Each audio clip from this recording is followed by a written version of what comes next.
ನೀನೆಂದರೆ ನಂಗಂತೂ ಪ್ರಾಣ, ಇದ ಹೇಳೋಕೆ ಸಾಲದು ಪ್ರಾಣ.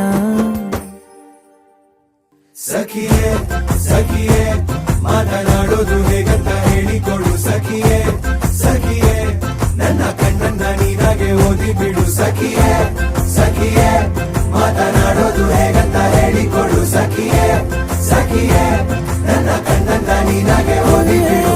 ಬಾಯಿಗೆ ಬಾರದೆ ಮಾತು ತುದಿ ನಾಲಿಗೆ ಕೂತಿದೆ ಸೋತು.